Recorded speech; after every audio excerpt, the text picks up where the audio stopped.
आज हमारी चर्चा का विषय है इंडस्ट्रियल डिस्प्यूट एक्ट 1947। कारण यह है कि बहुत सारे लोगों को अब इंडस्ट्रियल डिस्प्यूट एक्ट के बारे में जानकारी बहुत कम होती जा रही है और आजकल इसकी आवश्यकता बढ़ती जा रही है। नए कोड अभी लागू नहीं हुए हैं और कब लागू होंगे यह भी कोई अभी सुनिश्चित नहीं है। इसीलिए एक बार हम पुनः प्रयास कर रहे हैं कि इंडस्ट्रियल डिस्प्यूट एक्ट 1947 की इंपॉर्टेंट क्लॉजेज की आपके साथ चर्चा की जाए ताकि आपको उसकी इंस्टेंट जानकारी रहे और आप अपने उद्योग में या अपनी ऑर्गेनाइजेशन में या आप जहां भी काम करते हैं आप उचित निर्णय ले सकें। आप ऑर्गेनाइजेशन के साथ और एम्प्लॉय के साथ या वर्कर के साथ जस्टिस कर सकें। आइए एक एक करके कुछ इसकी इंपॉर्टेंट क्लॉजेस को समझते हैं। सबसे पहले इसमें फीचर्स क्या हैं। सबसे पहला फीचर है कि यह पूरा भारत में यह एक्ट लागू होता है इंक्लूडिंग जम्मू एंड कश्मीर। दूसरा, इट एनकरेजेस आर्बिट्रेशन। जब कोई डिस्प्यूट होता है तो यह आर्बिट्रेशन की प्रोसेस को बढ़ावा देता है कि आपका यदि कानून से कुछ काम नहीं चल रहा है तो आप अपने हिसाब से दोनों पक्ष बैठिए और आर्बिट्रेशन कर उसे थर्ड पार्टी से या गवर्नमेंट से, जो स्टेट गवर्नमेंट है या सेंट्रल गवर्नमेंट है, उससे उसे अप्रूव करा लीजिए। तीसरा है, it provide for setting up the works committee as machinery. एक ये इंडस्ट्रियल डिस्प्यूट एक्ट में एक बहुत इंपॉर्टेंट क्लाज है, वो है how to settle the works committee और what is the role of works committee. तो आप वर्क्स कमेटी बना सकते हैं और जिसमें एम्प्लॉयर और एम्प्लॉय के नंबर निश्चित हैं और उस हिसाब से आप अपनी किसी भी इंडस्ट्रियल प्रॉब्लम को सॉल्व कर सकते हैं डेमोक्रेटिक वे में और उससे आपके जो संबंध हैं, जो औद्योगिक संबंध हैं, वो और कॉर्डियल हो जाएंगे। तीसरा जो इसका बड़ा बेनिफिट है, the act paved A way for setting up permanent conciliation machinery. इसमें यदि कोई डिस्प्यूट एम्प्लॉय और एम्प्लॉयर के बीच होता है तो इसमें कंसिलिएशन प्रोसेस को बहुत महत्व दिया गया है। इसमें गवर्नमेंट मशीनरी में कंसिलिएशन ऑफिसर और कंसिलिएशन बोर्ड दोनों निश्चित की गई हैं ताकि उनका कंसिलिएशन किया जा सके या आर्बिट्रेशन से उस मसले को सुलझाया जा सके। नंबर जो पांचवा इंपॉर्टेंट है वो है, the act emphasis on compulsory adjudication beside conciliation and voluntary arbitration of industrial dispute. तो इसमें एडजुडिकेशन की बात को कंपल्सरीली रखा गया है, जबकि इसमें कंसिलिएशन भी है और वॉलंटरी आर्बिट्रेशन भी है, फिर भी इसमें एडजुडिकेशन की प्रोसेस को भी दिया गया है क्योंकि बहुत सारे ऐसे विवाद हो सकते हैं जो ना तो कंसिलिएशन से खत्म हो ना आर्बिट्रेशन से खत्म हो, जिसके लिए आपको एडजुडिकेशन में जाना ही होगा। अब वो चाहे लेबर कोर्ट हो या ट्रिब्यूनल हो या कुछ आगे की प्रोसेस हो। नेक्स्ट, इसी में जो हम बात कर रहे हैं, the act empowers the government to make reference. अभी तक पुराने जो इंडस्ट्रियल डिस्प्यूट एक्ट है उसमें एक बहुत इंपॉर्टेंट क्लॉज है कि जब एम्प्लॉय और वर्कर के बीच को डिस्प्यूट हो जाता है और वो कंसिलिएशन में जाता है तो उसके बाद वो स्टेट गवर्नमेंट के पास, उसके एप्रोप्रिएट अथॉरिटी के पास रेफरेंस के लिए जाता है और वह देखती है कि यह विवाद होने चलने योग्य है या नहीं है, तभी वह उसको परमिशन देती है और तभी आप कोर्ट का एडजुडिकेशन का सहारा ले सकते हैं। नेक्स्ट है, the right to strike by workers and lockout by the employers has been subjected to the restrictions as laid down in the law। इसमें एक बहुत अच्छी बात यह भी कही है ना तो राइट वर्कर को दिया गया है कि वो जब चाहे स्ट्राइक पर चले जाएं, ना ही बहुत सारे खुले राइट एम्प्लॉयर को दिए गए हैं, वो जब चाहे जब अपने ऑर्गेनाइजेशन में लॉकआउट या क्लोजर डिक्लेयर कर दे, उस सब का प्रावधान भी इसमें डाला गया है। इसीलिए मैं बार बार कहता हूं कि आपको इन सब की जानकारी होना बहुत आवश्यक है, ताकि आप या तो उचित सलाह दे सकें और यदि आप स्वयं हैं तो उचित निर्णय ले सकें, क्योंकि यह परिस्थिति अब रोज देखने को मिलने लगी है। नेक्स्ट है, the act prohibits strike and lockout during the pending of conciliation and arbitration proceedings. इस एक्ट में एक भी है, यदि कंसिलिएशन में कोई आपकी बात चल रही है, विवाद चल रहा है, तो आप स्ट्राइक नहीं कर सकते, ना ही लॉकआउट कर सकते हैं, और ना ही आर्बिट्रेशन की प्रोसेस में। तो ये एक बहुत अच्छा एक्ट है जिसमें बहुत सारे ऐसे प्रावधान दिए गए हैं जिससे दोनों के हितों को, एम्प्लॉय और वर्कर दोनों के हितों को ठीक से साधा जा सकता है। आइए अब बात करते हैं इस एक्ट का object. Promotion of measures for securing and preserving amity and good relation between employers and workers. सबसे पहला यह है कि आप इसमें ऐसे मेजर डाले गए हैं जिनसे यह एंश्योर होता है कि एम्प्लॉयर्स और वर्कर्स के संबंध सदैव मधुर बने रहें, उनमें कभी कटुता नहीं आए। यदि कोई डिस्प्यूट हो भी गया तो उसके लिए उसमें पूरा मैकेनिज्म है, मशीनरी है, सिस्टम्स है, आप उनको यूज कीजिए और टाइमली रिजॉल्व कीजिए। दूसरा object, investigate and settlement of the industrial dispute. यदि कोई औद्योगिक विवाद, इंडस्ट्रियल डिस्प्यूट खड़ा हो गया है तो उसको ठीक से इन्वेस्ट करने का और उसे सेटल करने का इसमें पूरा मैकेनिज्म दिया गया है, जिसमें प्रिंसिपल्स ऑफ नेचुरल जस्टिस और हियर बोथ द पार्टीज, इन सब के सिस्टम्स को इसमें फॉलो किया गया है। नेक्स्ट है, prevent illegal strike and lockout. जो अवैधानिक स्ट्राइक या अवैधानिक तालाबंदी है उस सब को रोकने के इसमें प्रावधान दिए गए हैं। इनके शेड्यूल में स्पष्ट लिखा गया है कि यदि ये कंडीशन होंगी तो आप स्ट्राइक पर नहीं जा सकते, या ये कंडीशन होंगी तो कोई भी एम्प्लॉयर अपनी ऑर्गेनाइजेशन में लॉकआउट डिक्लेयर नहीं कर सकता। नेक्स्ट इसका ऑब्जेक्ट है, relief the workman in the matter lay off and retrenchment. यदि कहीं ले ऑफ की प्रोसेस या रिट्रेंचमेंट किया जा रहा है, अब ले ऑफ की कंडीशंस जैसे आपका माल नहीं बिक रहा है या रॉ मटेरियल नहीं मिल रहा है या कहीं उन रिसोर्सेज की कमी हो गई है जिसमें जो प्रोसेस के लिए आवश्यक है, जैसे कई बार पानी की कमी हो जाती है तो ले ऑफ डिक्लेयर करना पड़ता है, कई बार कोल नहीं मिलता है, कई बार और समस्या हो जाती है, उन सब के प्रावधान इसमें डाले गए हैं। नेक्स्ट इसका जो सबसे बड़ा बेनिफिट है, प्रमोशन ऑफ कलेक्टिव बार्गेनिंग। इसमें इंडिविजुअल बार्गेनिंग के साथ साथ कलेक्टिव बार्गेनिंग पर बहुत महत्व दिया गया है कि अपनी ऑर्गेनाइजेशन में आप यूनियन के माध्यम से या वर्क्स कमेटी के माध्यम से या आप अपने कुछ समूह बनाकर उनके माध्यम से अपने इश्यूज को सेटल कर सकते हैं और उनको कलेक्टिवली यूज कर सकते हैं, ताकि ऑर्गेनाइजेशन में एक इंडस्ट्रियल पीस बनी रहे, कॉर्डियल रिलेशन डेवलप होते रहें और इंडस्ट्री और वर्कर दोनों ग्रो होते रहें। अब हम बात करते हैं कि इसको कुल 12 भागों में बांटा गया है। इसमें लगभग 40 सेक्शंस हैं और उन सब के लिए इसमें कुछ जगह डाली गई है। जैसे चैप्टर 1 में है प्रिलिमिनरी, इसमें सेक्शन 1 है और 2 है। 2 में सारी डेफिनेशंस होती हैं। अथॉरिटीज अंडर दिस एक्ट वो 3 से 9 में कौन कौन सी हैं। नोटिस ऑफ चेंज 9A और 9B, ये बहुत इंपॉर्टेंट है। जब भी कोई आपको अपने यहाँ चेंज लाना है तो पहले उसको 21 डेज का नोटिस दिया जाना आवश्यक है। वो सेक्शन 9A और सेक्शन 9B में बात की गई है। A reference of certain individual dispute to grievance settlement authority 9C में स्पष्ट से लिखा गया है। Reference of dispute to the board and courts 10 और 10A है।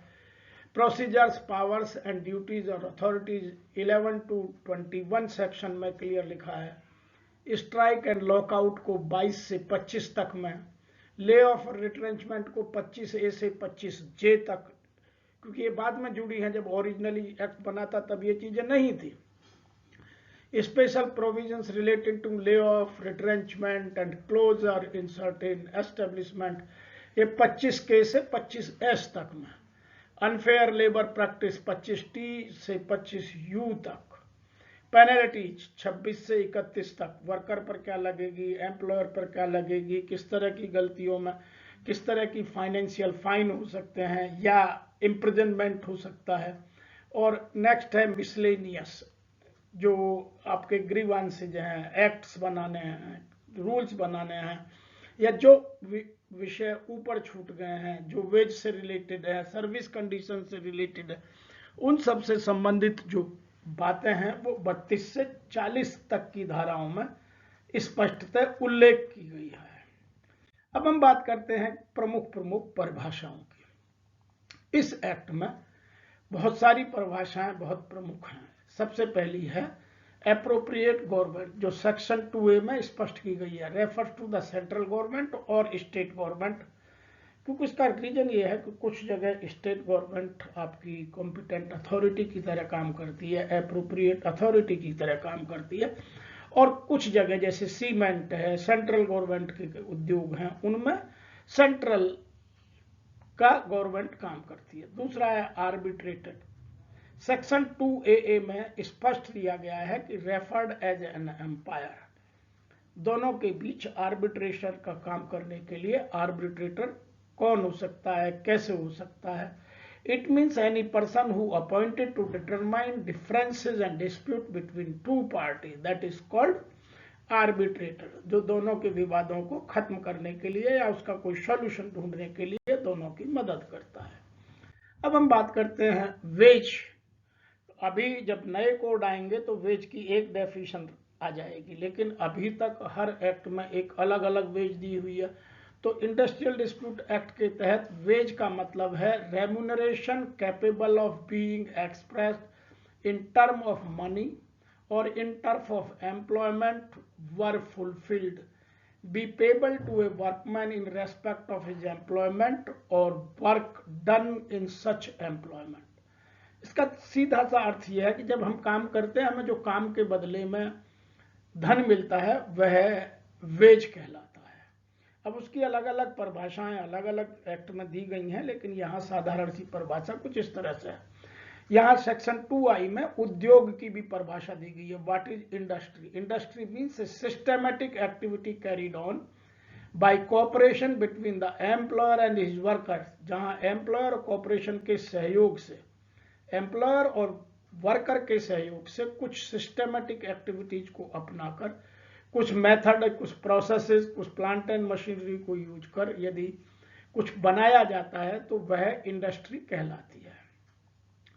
Whether such workman are employed by such employees directly और बाय थ्रू द एजेंसी, वह डायरेक्ट भी हो सकता है या किसी थर्ड पार्टी की, जैसे कॉन्ट्रैक्टर लेबर के थ्रू, कॉन्ट्रैक्टर के थ्रू कॉन्ट्रैक्चुअल हो सकता है। तो ये सब इस इंडस्ट्री की परिभाषा को स्पष्ट रूप से बताया गया है। जहां प्रोडक्शन होता हो, सप्लाई ऑफ डिस्ट्रीब्यूशन गुड्स और सर्विसेज होती हो, इन view of satisfying human wants, ये सब इसकी परिभाषा है। और इसको समझने के लिए आपको बहुत ज्यादा रिलीजियस और जो स्पिरिचुअल ऑर्गेनाइजेशंस हैं वो इंडस्ट्री की डेफिनेशन से बाहर रख दिए गए हैं, क्योंकि उनमें प्रोसेस तो कुछ होता नहीं है। अब हम समझते हैं इंडस्ट्रियल डिस्प्यूट।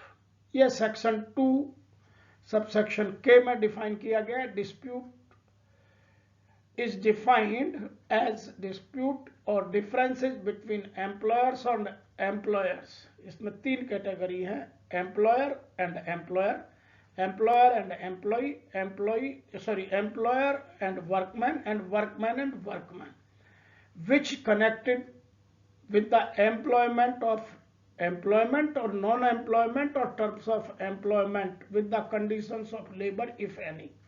It means इसकी सही परिभाषा ये है कि ये dispute employer to employer, employer to worker, worker to worker, ये 3 पार्टी हैं।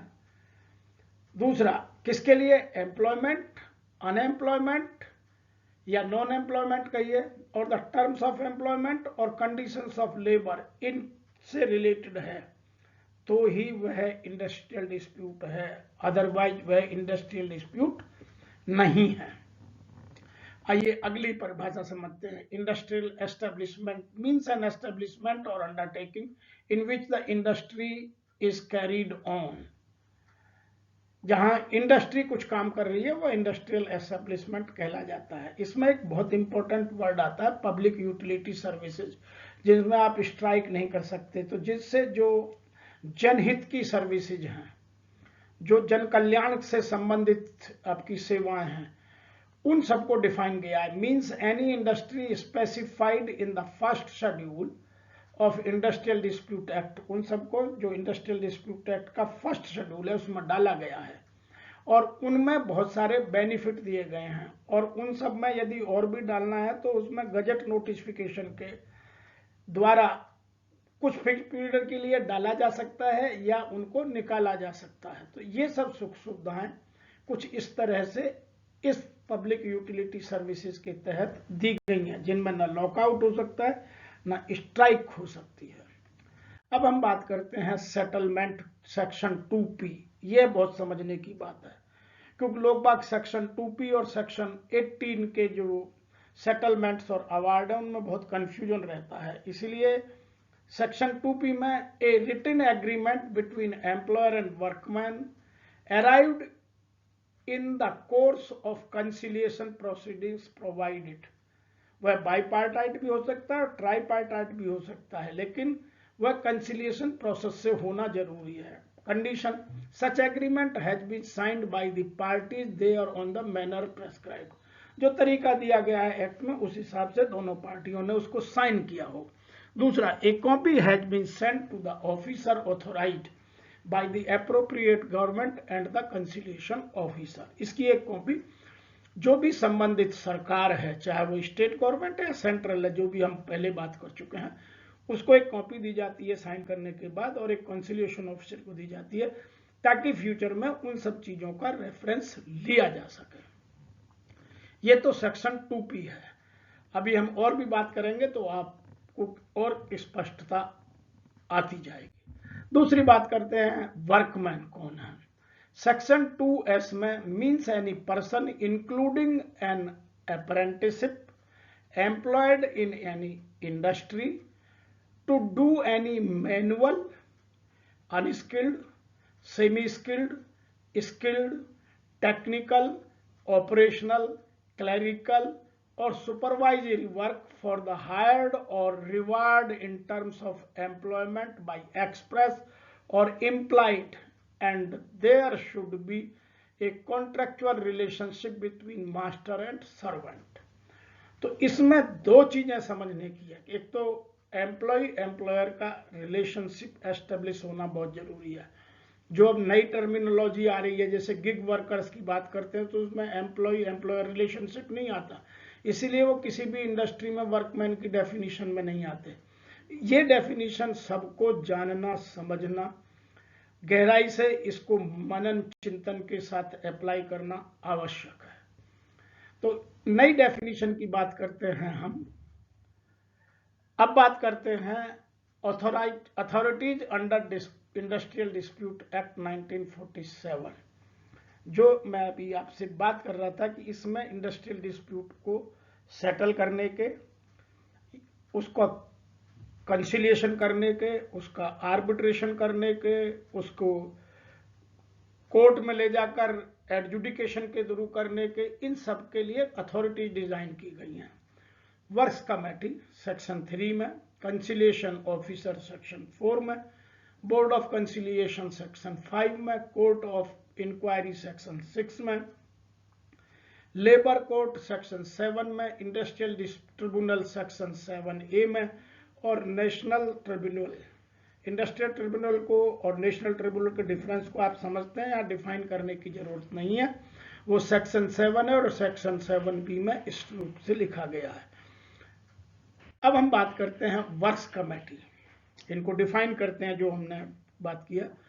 Constituted based on the appropriate government order applicable to the industrial establishment in which the 100 or more workers are employed on any day in the preceding 12 months। या तो उस दिन या पहले के 12 महीनों में कम से कम वहां 100 वर्कर होना आवश्यक है।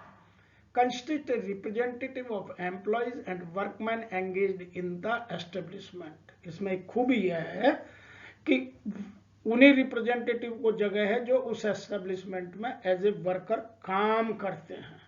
बाहर से कोई इसमें वर्क्स कमेटी में मेंबर नहीं बन सकता। इसलिए जो बाहर का इन्वॉल्वमेंट है वह यहाँ कंट्रोल किया गया है, सुनिश्चित किया गया है कि बाहर से कोई इसको कंट्रोल नहीं नियंत्रित नहीं कर सकता।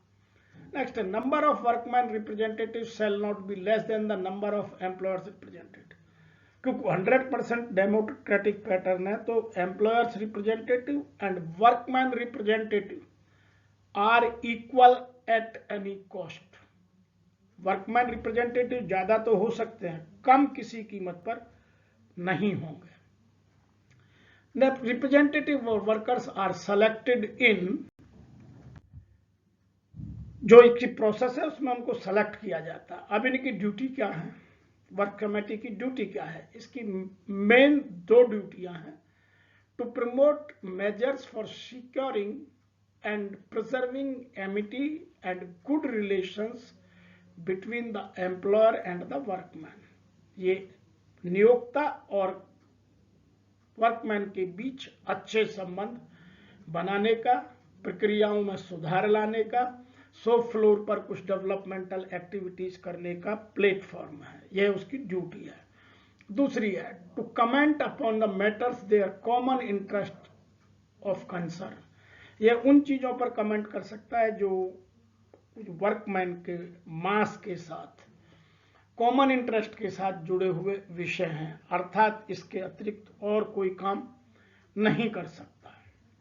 अब हम नेक्स्ट आते हैं कंसिलिएशन ऑफिसर, जो सेक्शन 4 में है। Appropriate government by notification in official gazette appoint the specific number of persons as it think fit to be the conciliation officers. ये स्टेट गवर्नमेंट का या सेंट्रल गवर्नमेंट का, जो भी अप्रोप्रिएट गवर्नमेंट है उसका काम है कि वह बाय नोटिफिकेशन डिसाइड करे कि उस पर्टिकुलर एरिया में उस इंडस्ट्री के लिए कौन कंसिलिएशन ऑफिसर अपॉइंट किया गया है। तो इसका एक स्टेट है तो स्टेट गजट में और सेंट्रल है तो सेंट्रल गजट में नोटिफिकेशन होना आवश्यक है। दूसरा, कंसिलिएशन ऑफिसर में appoint for the specified area for specified industry.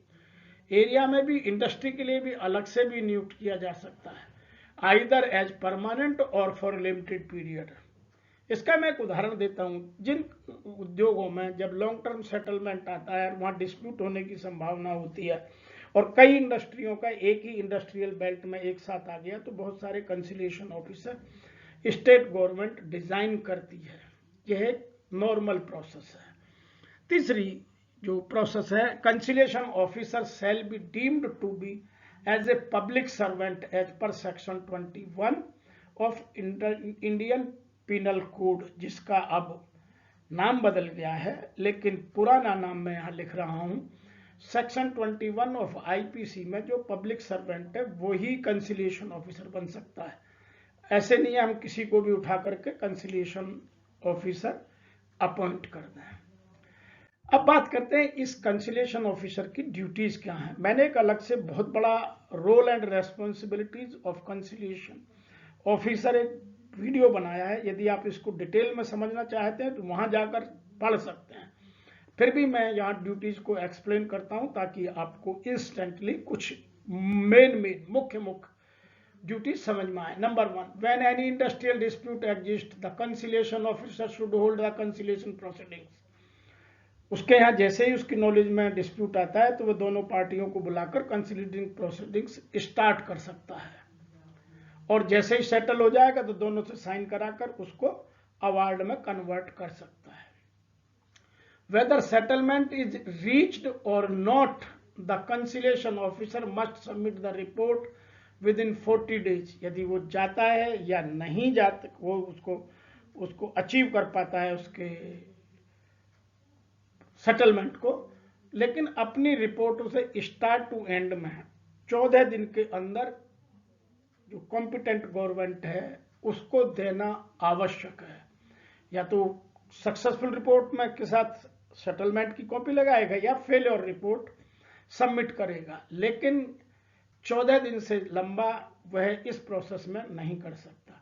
इसलिए कई बार आपने देखा होगा लॉन्ग टर्म सेटलमेंट में लोग लास्ट के डेटों को ही कंसिलिएशन ऑफिसर के सामने करते हैं, अदरवाइज बाय पार्ट अपने घर में ही उन चीजों को सुलझाते हैं और बाद में जाकर उसको नोटिफाई कराते हैं। तीसरा है, if the report submitted is unsatisfied to the appropriate government it may not refer to the dispute. यदि दोनों के बीच सेटिस्फाई रिपोर्ट चलेगी तो फिर यह स्टेट गवर्नमेंट में एज ए डिस्प्यूट रेफर नहीं होगा, और यदि नहीं हुआ तो स्टेट गवर्नमेंट को वो एज ए डिस्प्यूट रेफर किया जाएगा, जिस पर आगे की कार्रवाई रेफरेंस के मुताबिक हो सकती है। It should record and communicate the reason of contending parties, जो उसमें इन्वॉल्व है दोनों पार्टीज, उनको रीजन के साथ कि यह क्यों सेटल नहीं हो पाया इन द कंसिलिएशन प्रोसेस, वह लिखेगा। ऐसा नहीं है कि कुछ भी कहकर बंद कर दे। नंबर 4 है, duty of A conciliation officer is administrative and not judicial. यहां यह बात बहुत पते की है, बहुत महत्वपूर्ण है कि ये जो प्रोसेस है ये कंसिलिएशन ऑफिसर एक एडमिनिस्ट्रेटिव एक्टिविटी करता है, यहां जुडिशियल एक्टिविटी नहीं करता, उसको जुडिशियल पावर्स नहीं मिली होती हैं। अब हम बात करते हैं बोर्ड ऑफ कंसिलिएशन, जो सेक्शन 5 में है।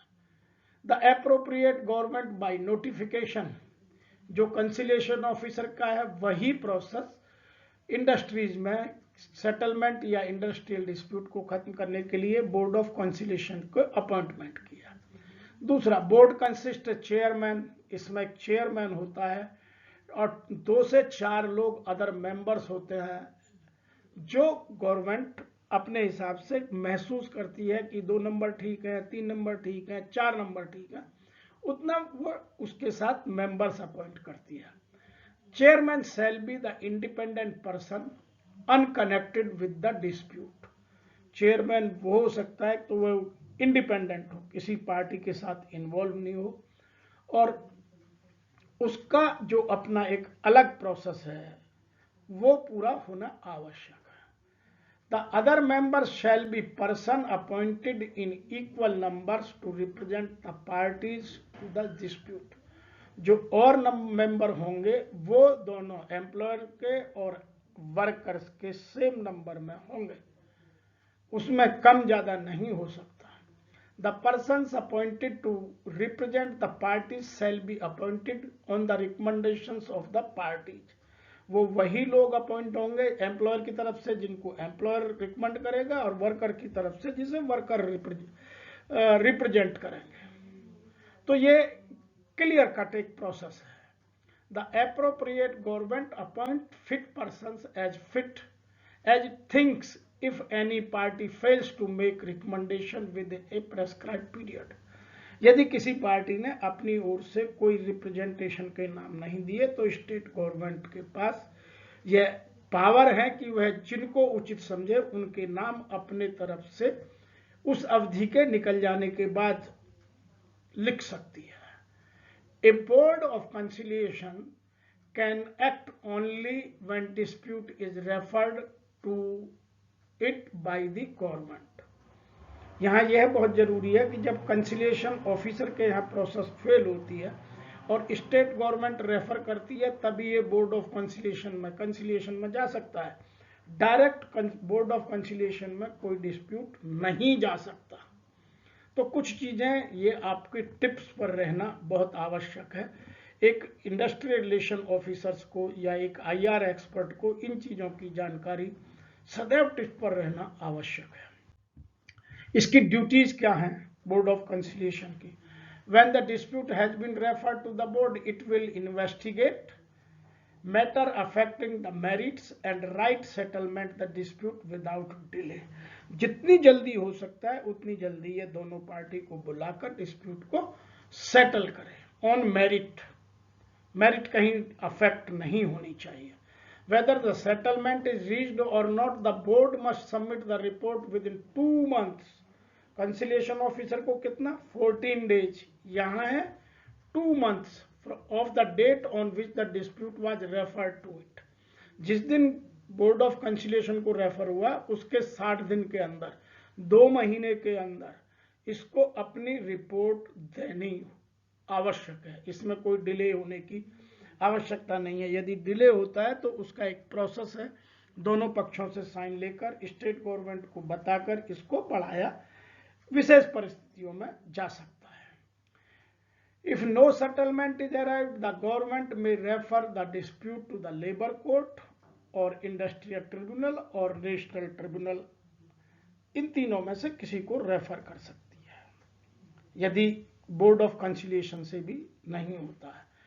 चौथी जो इसकी ड्यूटी है, the time of submission of report may be extended by such period as may be agreed in writing by all parties to the dispute. मैं अभी ये जब मैं दूसरे की बात कर रहा था तब मैंने इसे क्लियर कर दिया कि यदि 2 महीने में किसी कारण से सेटल नहीं हो रहा है तो दोनों पक्षों की सहमति से इसको बढ़ाया जा सकता है। अब हम बात करते हैं number 5, the report of board shell be in writing and shall be signed by the members of the board.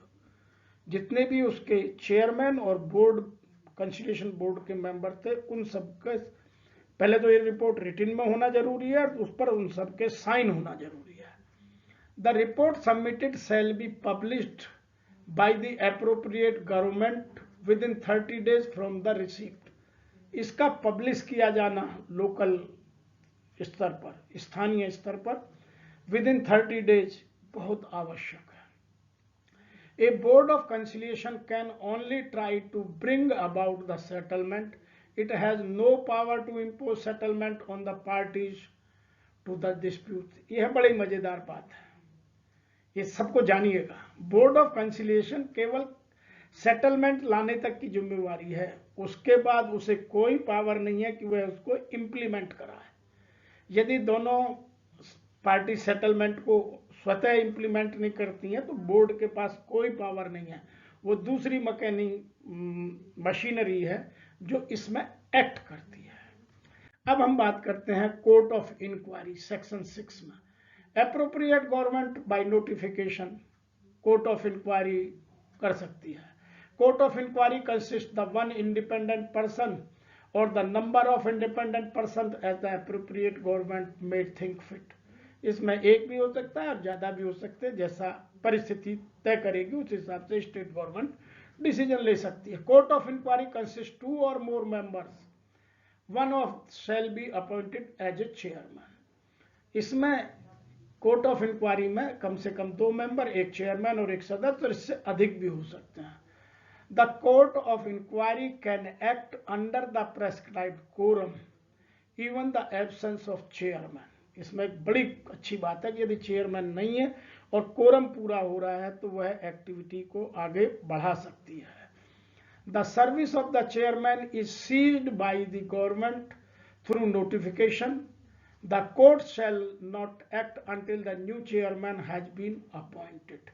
यदि किसी कारण से किसी चेयरमैन के राइट को सीज किया जाता है तो वह गवर्नमेंट नोटिफिकेशन के द्वारा सीज कर सकती है और तब तक वह कार्रवाई आगे नहीं बढ़ेगी कोर्ट ऑफ इंक्वायरी की जब तक कोई नया चेयरमैन अपॉइंट नहीं किया जाता। तो ये चीजें टिप्स पर याद रहेंगी तो आपको बड़ी आसानी होगी।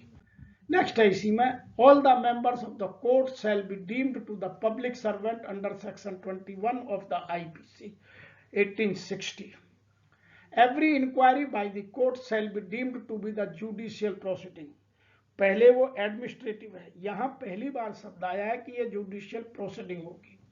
इसको वो सारे राइट मिले हुए हैं, किसी को भी समन भेज सकती है, वो सब यहां एज ए जुडिशियल प्रोसेस ये मानी जाती है। A court of inquiry has some powers as civil court under the code of civil procedure 1908। The court has the right to appoint one or more persons having special knowledge of the matter of the dispute as an advisor। यदि लगता है कि कोई बहुत complicated issue है जिसमें एक specific knowledge की, जैसे R&D से जुड़े हुए या कोई बहुत हाईली टेक्निकल इश्यूज है या और कोई सोफिस्टिकेटेड इश्यूज है जिसमें एक्सपर्टीज की आवश्यकता है तो इसमें वो member as an adviser appoint किए जा सकते हैं, so that this can do the justice to both the parties. अब हम बात करते हैं कि इनकी ड्यूटी क्या है। Court shall inquire into the matter, refer to it and report the appropriate government within a period of 6 months from the commencement of the inquiry। जो इसका काम है वह 6 महीने में अपनी रिपोर्ट अवश्य देगा। यह डिले का प्रोसेस नहीं है, टाइम बाउंड प्रोसेस है। The report of the court shall be in writing and signed by all the members of the court. Members are free to record their dissent. उनको स्वतंत्रता है कि वो अपने जो चाहे वो रिकॉर्ड वहां कर सकते हैं। The report submitted shall be published within the period of 30 days at its may be by the government. Central government है तो सेंट्रल गवर्नमेंट, स्टेट गवर्नमेंट है तो स्टेट गवर्नमेंट के थ्रू 30 days के अंदर यह पब्लिश की जानी आवश्यक है। अब आते हैं, हम बात करते हैं लेबर कोड की। जब नए कोड आएंगे तो लेबर कोड और ट्रिब्यूनल का लफड़ा है, वो नए कोडों में बात करेंगे। अभी हमको लेबर कोड को जानने की आवश्यकता है। Labour code consist of 1 person only to be appointed by the appropriate government. State government है तो स्टेट गवर्नमेंट, सेंट्रल है तो सेंट्रल, वो अपना अपॉइंट कर सकती हैं। लेबर कोड एक जुडिशियल प्रोसेस है। Person shall not be qualified for appointment as presiding officer of the labour code unless. As a presiding officer कोई भी व्यक्ति नहीं होगा जब तक उसमें ये 3 क्वालिटीज नहीं होंगी। ए, ही इज और हैज बीन द जज ऑफ हाई कोर्ट, या तो वो हाई कोर्ट का जज हो, डिस्ट्रिक्ट जज हो, एडिशनल डिस्ट्रिक्ट हो, for a period less than 3 years। जो लेबर कोर्ट में आएंगे वो लोगों की ये क्वालिफिकेशन। तीसरी qualification, he has held any judicial office in India for not less than the 7 years। यदि वो ये तीनों चीज पूरी करता है तभी वह प्रिजाइडिंग ऑफिसर किसी लेबर कोर्ट में अपॉइंट हो सकता है, अन्यथा नहीं। इसीलिए आपने देखा होगा वर्तमान में बहुत सारी लेबर कोर्ट पूरे भारत में खाली पड़ी हैं। वर्कर्स के मैटर पेंडिंग से पेंडिंग होते जा रहे हैं, क्योंकि इन 3 क्वालिफिकेशन के लोग इस काम को कई बार करने के लिए आगे नहीं आते हैं। अब हम दूसरी बात करेंगे, इसकी ड्यूटीज क्या है। Adjudicate upon the industrial dispute relating to the matter specified the 2nd schedule. जो इंडस्ट्रियल डिस्प्यूट एक्ट के 2nd शेड्यूल में स्पष्टतः लिखे गए हैं, केवल उन्हीं मैटर्स को यह एडजुडिकेट करने की पावर रखता है और किसी मैटर को नहीं। दूसरा, when an industrial dispute has been referred to the labor court for adjudication within the specific period of refer होगा या तो उसको अवार्ड भी स्टेट गवर्नमेंट को या सेंट्रल गवर्नमेंट को सबमिट करना है। तीसरा, it shall be published in such a manner as the appropriate government thinks fit within a period of 30 days from the date of receipt of the appropriate government. इसका भी publication होना आवश्यक है। अब हम बात करते हैं इंडस्ट्रियल ट्रिब्यूनल, जो सेक्शन 7A में। Appropriate the government by notification in the official gazette constitute one or more industrial tribunals for adjudication of industrial dispute relating to matters specified 2nd और 3rd शेड्यूल। पहले वाले में labour court केवल 2nd में, लेकिन industrial tribunal में वो matter भी जा सकते हैं जो 3rd शेड्यूल में है, तो इसको एक पावर और मिल जाती है, यह 2nd के केस भी और 3rd शेड्यूल के केस भी कर सकता है। The dispute consist of 1 person to be appointed by the appropriate government। एक ये कंडीशन है। तीसरी, a person shall not qualified for appointment as the presiding officer of industrial tribunal। Industrial tribunal में प्रिजाइडिंग ऑफिसर तब तक नहीं बन सकता जब तक उसमें ये 3 क्वालिफिकेशन ना हो। पहली, he has been judge of the high court, he has been the district judge or additional judge for a period of 3 years, or not a person shall be appointed or continue in the office of presiding office. He is not an independent person or he has attained the age of 65 years. यदि वो 65 साल का हो गया तो भी नहीं बन सकता। अब इसकी ड्यूटीज क्या है? It shall submit its award to the appropriate government within a specified period of an industrial dispute as referred to the industrial tribunal. एक समय सीमा के अंतर्गत वह अपनी रिपोर्ट रेफर करेगा। The award shall be in writing and shall be signed by the presiding officer. इस पर दोनों के साइन होने की कोई आवश्यकता नहीं है। वो जो डॉक्यूमेंट सबमिट करेंगे उन पर साइन हो सकते हैं, जो साक्ष्य आएंगे उन पर उनके साइन हो सकते हैं, लेकिन इसको खुद के साइन किया जाना बहुत आवश्यक है। The award shall be published in the appropriate government within period of 30 days in a manner as the appropriate government thinks fit. एक तरीका है जो बार बार आ रहा है, उस हिसाब से इसका पब्लिकेशन होना जरूरी है। इसमें एक और खूबी है, it is as a quasi judicial body. जैसे हमारे जज अपॉइंट होते हैं उसी तरह की ये क्वेसी जुडिशियल बॉडी है। It must serve notice upon the parties to reference by name before making any award. जो तरीका है वो बिल्कुल स्पष्ट दिया गया है, वो उसको पूरा करना उसकी ड्यूटी में आता है। अब हम बात करेंगे नेशनल ट्रिब्यूनल की। नेशनल ट्रिब्यूनल में वो विषय आते हैं जो नेशनल लेवल का, जिनमें मैटर इन्वॉल्व होता है। The central government by notification in the official gazette constitute one or more national tribunal for the adjudication of industrial dispute. एक स्टेट में 2 हो सकते हैं, 3 हो सकते हैं, 1 भी हो सकता है।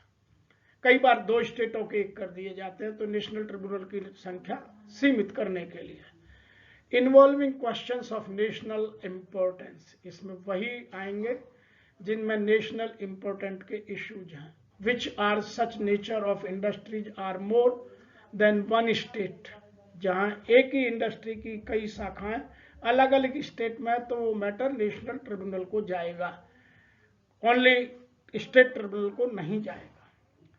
तीसरा, matters appearing in 2nd and 3rd schedule, उसमें भी 2 कंडीशन डाल दी गई हैं। National tribunal consist 1 person to be appointed by central government.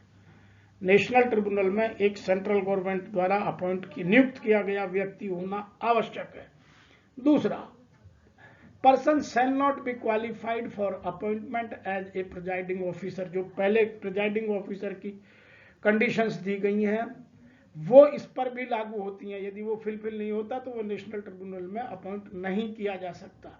It means national tribunal unless he has been the जज ऑफ हाई कोर्ट, ये होना आवश्यक है। अब हम बात करते हैं, no person shall be appointed और continue in the office of the presiding officer of national tribunal if he is not independent person. Number 2, he has attend the age of 65 years। अब हम बात करेंगे ड्यूटीज की। When an industrial dispute is referred to the national tribunal, adjudication shall be submit award appropriate government. वो state government हो या central government हो, उसको वो अवार्ड टाइम से भेजेगा। Award shall be in writing and shall be signed by the presiding officer of national tribunal, उसके द्वारा हस्ताक्षरित किया जाना आवश्यक है। It shall publish award within 30 days from the date of receipt of the central government. जब ये central government को आप सबमिट करेंगे तो उसके 30 दिन के अंदर इसका भी पब्लिकेशन होना इसकी जिम्मेवारी में आता है। अब इसमें हम बात करते हैं पेनल्टीज की।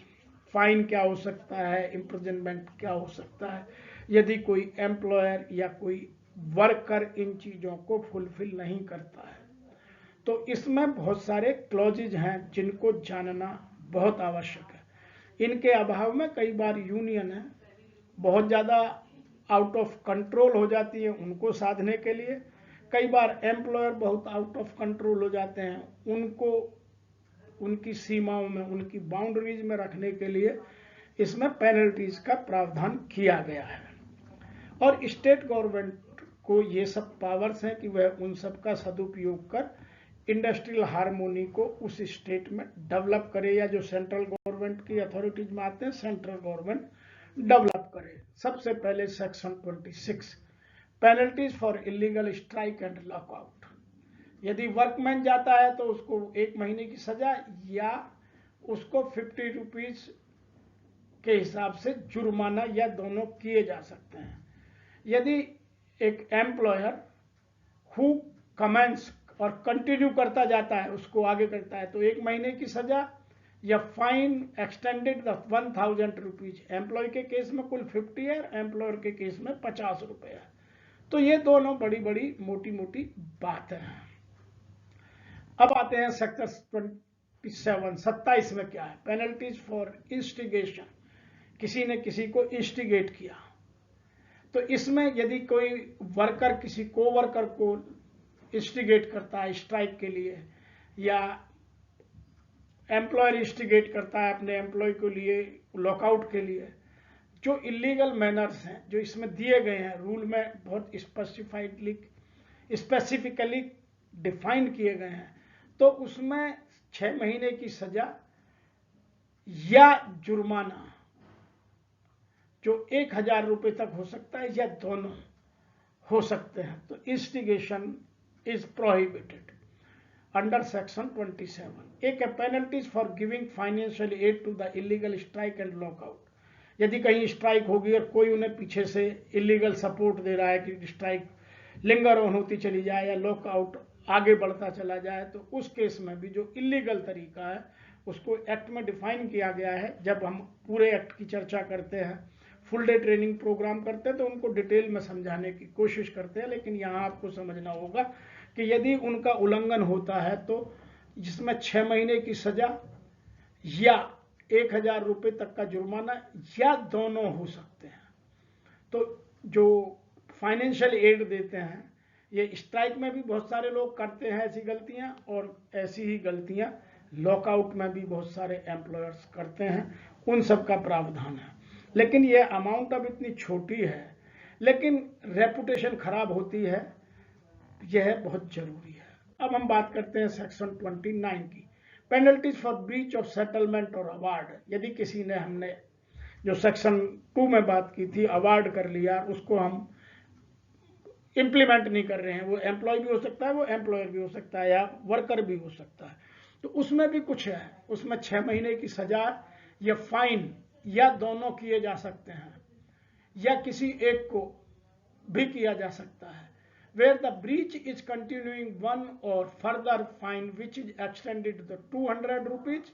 इसमें बहुत स्पष्ट लिखा गया है, पहले 100 रुपीज फिर 200 रुपीज, इस सब को डिजाइन किया गया है ताकि इन चीजों को ठीक से किया जा सके।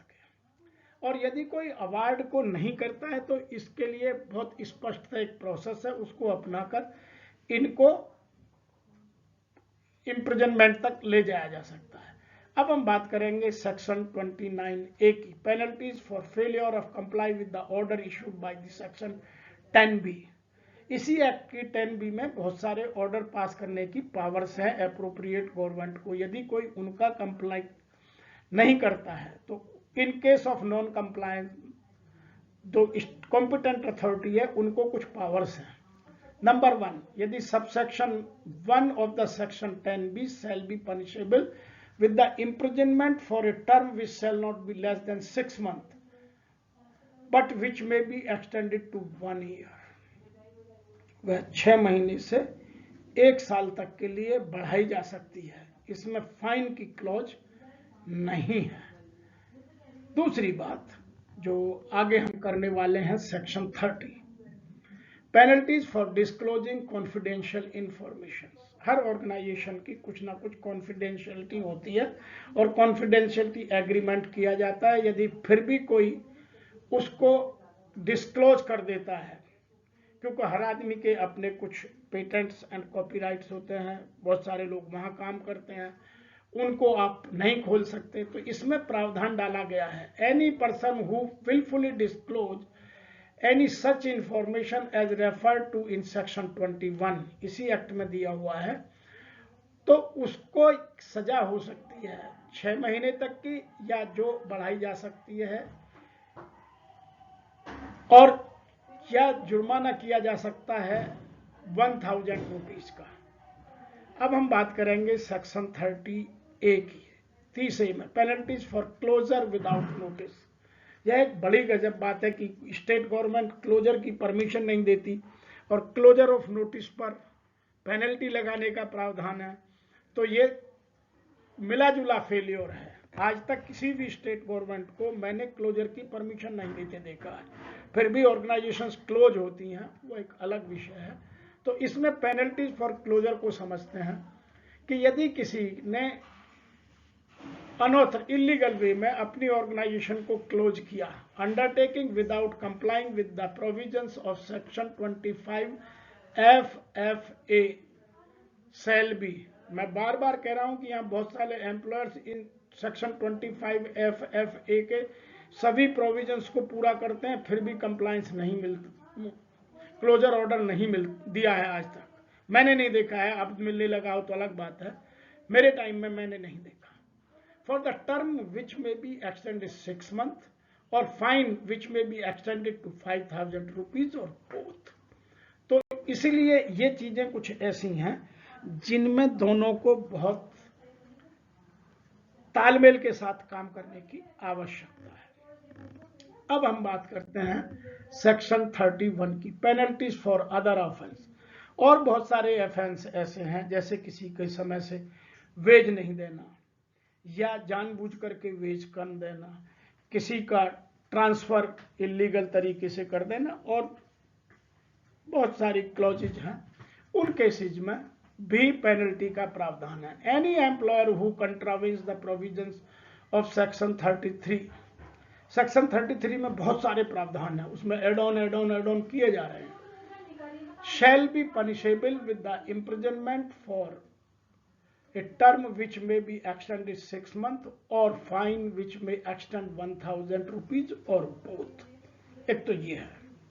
दूसरा, whosoever contravenes of any provision of the act or any rule made thereunder shall, if no other penalty is elsewhere provided by under this act for such contravention, be punishable with fine which may be extended to 100 rupees। यह बड़ी मजेदार clause है कि यदि किसी ऐसे act का कहीं दूसरे एक्ट में या इस एक्ट में कहीं दूसरी जगह प्रावधान नहीं है और स्टेट गवर्नमेंट को या कॉम्पिटेंट अथॉरिटी को या सेंट्रल गवर्नमेंट को लगता है, तो वह यह जुर्माना सेक्शन 31 में कर सकती है। अब हम बात करेंगे कि इस एक्ट में एक और भी मजेदार बात है, जो अच्छी बात मैं मानता हूं कि इसमें कंपाउंड करने की प्रोसेस है। आपका यदि कोई डिस्प्यूट हो गया है और उसको कंट्रावेंशन हो गया है, तो उसको कंपाउंडिंग प्रोसेस है। कंपाउंडिंग प्रोसेस में बहुत सारी चीजें हैं। यदि सेक्शन 25Q का है तो 25 days wage last drawn by each workman, ये कंपाउंडिंग दे सकते हैं। 25R में है तो 60 days wage drawn by the workman. 25U में है by each workman 150 per day but not exceeding 3000 in aggregate. By employer 300 rupees per day. Exceeding amount of aggregate shows below. यदि 1 से 50 वर्कर काम करते हैं तो 5000, 51 से 100 वर्कर काम करते हैं तो 8000, 101 से 500 काम करते हैं तो 12000, और यदि मोर देन 500 वर्कर काम करते हैं तो 16000 कंपाउंडिंग देकर के इसको बंद किया जा सकता है, जो सेक्शन 25U का वायलेशन। अब बात करते हैं सेक्शन 26 की। In case of any illegal strike 150 रुपए per day for each workman, जो 3000 से अधिक नहीं हो सकता, और in case of illegal lockout 300 रुपए पर डे, और जो नीचे की अमाउंट है इनसे अधिक नहीं हो सकता, जहां 1 से 50 वर्कर 5000, जहां 51 से 1000 8000, जहां 101 से 500 वहां 12000, और मोर देन 500 16000। ऑलमोस्ट वही है जो सेक्शन 25U में है। तो कंपाउंडिंग का अच्छा प्रोसेस है। अगली और कंपाउंडिंग समझ सकते हैं, सेक्शन 27 और section 28 as per the section 26 illegal strike lockout, जो सेक्शन 26 में अभी डिफाइन किया उस हिसाब से। 29 का है तो 200 rupees per day in respect of each of the workman. 30 का ए का है तो 25 days wage drawn by the workman. और यदि सेक्शन 31 सब सेक्शन 1 में है तो वो नंबर ऑफ वर्कमैन से है 1 to 50। ओकेजन पे है, फर्स्ट ओकेजन है तो 5000, सेकंड ओकेजन है तो 10,000 और थर्ड है तो 15,000।